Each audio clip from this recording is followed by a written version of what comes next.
Hey friends all over the world, I want to talk to you about the COVID conspiracy. And I want to expose this because so many people have been talking about this. So many of us have spoken about it. I spoke about it in March 2020. And there were a lot of people that said a lot of hateful things and egregious things in my inbox and on the comments. Because of what I said, they attempted to censor, to shame, block, silence people for speaking about this.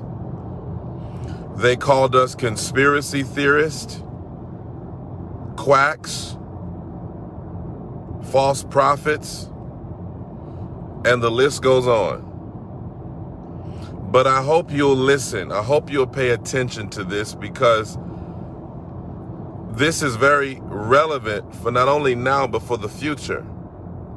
2 Chronicles 20:20 says, believe the Lord your God, so shall you prosper. Believe in the Lord your God, so shall you be established. Believe his prophets, so shall you prosper.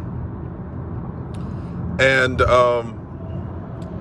in 2020, around March, I shared a viral video. It's probably 4+ million views now. A viral video about the truth about COVID-19. And in that video, I shared that this was a demonic concoction. And I began to share these things, and some of you received it, some of you didn't. Now listen to this. News outlets, media outlets, including insiders within the Chinese government, are beginning to reveal the plausibility that COVID was created in a lab. Now, nobody has come out and said that it's absolutely certain yet, but they are now using the term plausible. It's plausible. So now it's plausible. But before, we were conspiracy theorists. We were just making it all up. We just pulled it out of our what. Now they're saying it's plausible. And not only that, but a few months ago, the World Health Organization sent an investigator, their virology investigators, their scientists, to investigate and inspect ground zero for COVID. And now they're saying that it is possible. This is a separate report that is saying it is possible. They have not ruled out the possibility that it was created in a laboratory. Now here's what I want to say to you, and I'm not trying to be a conspiracy theorist, but I'm just asking you, when are we as people, especially American people, going to begin to think for ourselves? Is thinking for yourself a crime now? If asking questions is a crime, then what's next? Now, anybody that has any divergent thought process that says, I don't buy whatever the media is presenting to me, that person's a conspiracy theorist, and that person is shamed and silenced and banned. Then where are we headed as a society? And I'm asking a much broader question. I'm not just talking about COVID-19. I'm talking about the fact that there were many intelligent Americans and people all over the world that had questions about the plausibility of what they're now suggesting is plausible. So now they're saying, okay, yeah, it is plausible now. So it wasn't plausible then? I'm telling you people, censorship and control are becoming a norm. And it's designed to keep you from asking questions. So, another example is there were people that questioned the veracity and the efficacy of the vaccine. And when we did that, Facebook comes along and they say, okay, you can't talk about this, you can't talk about that. And I'm not making definitive statements. I'm not saying, because I'm not an expert. But now they've come back and said that there are instances. Emory University, a prestigious medical institution, is now saying they're now researching blood clots as a result of the vaccine. They're researching instances of anaphylaxis. We have over, well, I don't know the exact number now, I haven't researched it recently, but the CDC website has something called the VAERS system.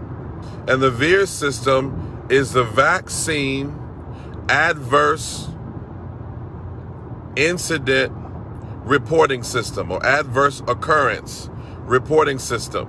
And this reporting system is designed to report incidents of adverse reactions to the vaccine. Usually what we call anaphylaxis. That means that a person has an allergic reaction to any vaccine. And now they're reporting incidents. This is a fact. You can fact check me. Facebook can fact check me on this. I will never put out false information, ever.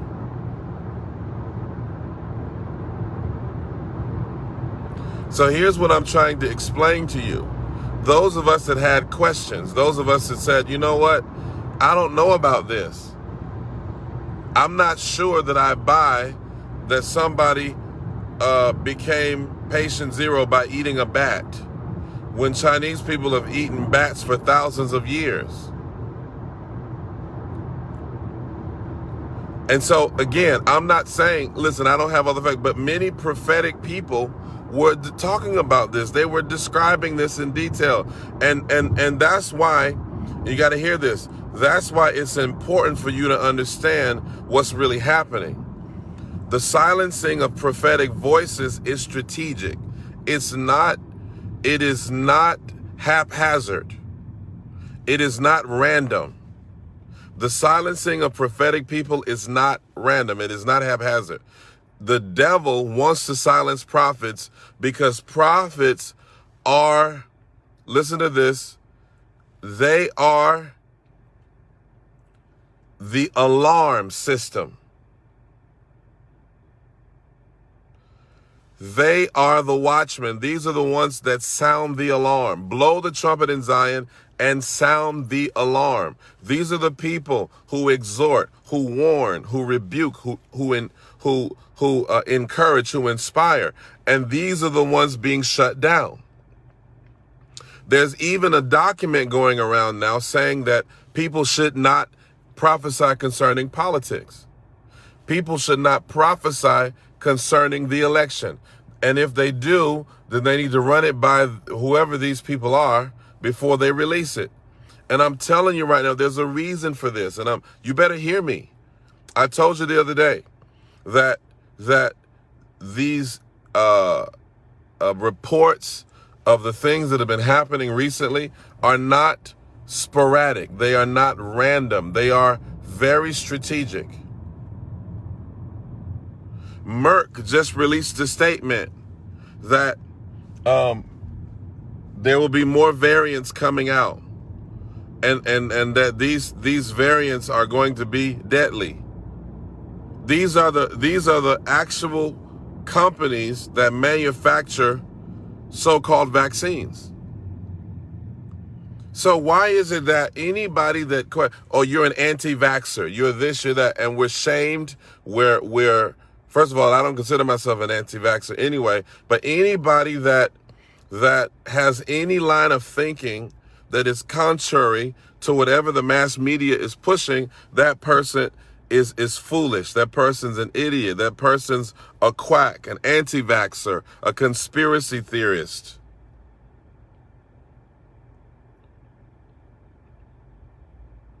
A radical charismatic, and so forth and so on. And yet here we are today. Here we are today. And they're telling you right now, the same news outlets that told you, that shamed folks, are the same news outlets that are telling folks, yeah, it is plausible. So here's my question. What else is plausible? What else is plausible? What else is plausible? How can you say that anything is 100% safe? The air you breathe is not even 100% safe. The water you drink has fluoride in it. The candy has carcinogens in it. So how in the world, if candy can kill you, if regular chicken, GMO chicken that has hormones and antibiotics in it can make you sick, how can you say that a vaccine is 100% safe? Nothing, no vaccine, not even the flu vaccine is 100% safe. This is crazy. I'm not telling you not to be vaccinated. That's between you and God. That's your choice. That's your decision. But it should be your decision. Why is somebody else trying to make that decision for you? Why, if you have questions about making that decision, are you demonized?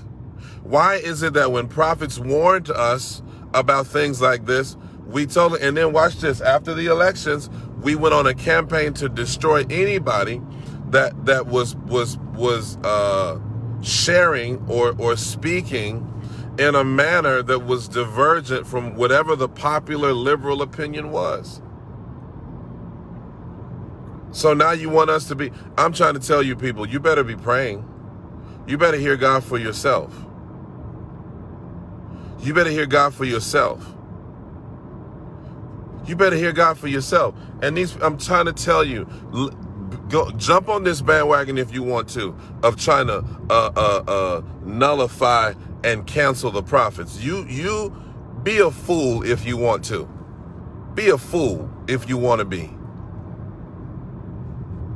I mean, my goodness. Why would you? Okay, let me just say this. Here's what I want to say to you. Why would you side with people who have never been right? Why would you side with people who have never been right?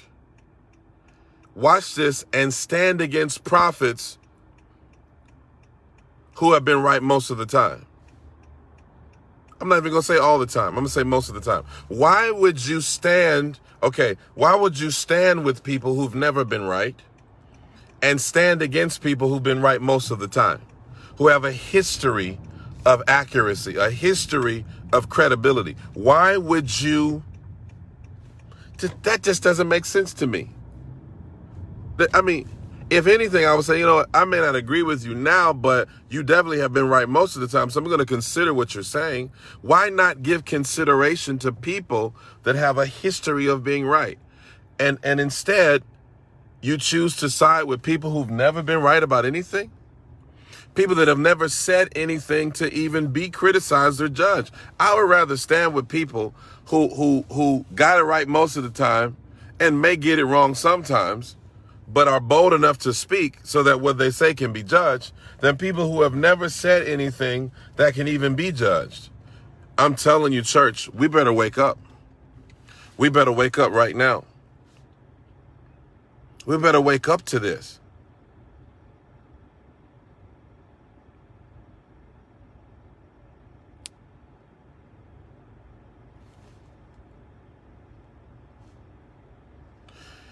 And a lot of you may say, for example, you got people who will say, well, no, they should have never said nothing about politics. And you still follow leaders who got every prophecy wrong about politics in the past. They said Hillary Clinton was going to win the election. These same preachers. And you still follow them. You've never corrected them. You've never spoken against them. You've never said they shouldn't prophesy about politics because you like that candidate. Because you're a liberal and you like that candidate. So you support those preachers because they prophesied what you wanted. And now you have the hypocritical audacity to say that prophets shouldn't speak when you are following false prophets today. Not only are you following false prophets, some of you are following immoral prophets, people that have a lifestyle that's so questionable. I mean, you got people, you're still in churches. You're saying that prophets should sit down and shut up and be canceled and never preach again. But you are in a church right now where a pastor has multiple children out of wedlock. And that's your favorite pastor. Hallelujah, pastor. Man, you are a hypocrite, man. You're a hypocrite. You're a hypocrite. You better wake up. Wake up. Wake up. I'm trying to tell you, more stuff is going to come out. More stuff is going to come out. I'm telling you, there's a lot of stuff that's coming out. There are federal cases right now. There are investigations going on right now that have not been publicized, where things are being investigated. Where things are being investigated. See, the Bible says, be quick to hear and slow to speak, slow to wrath.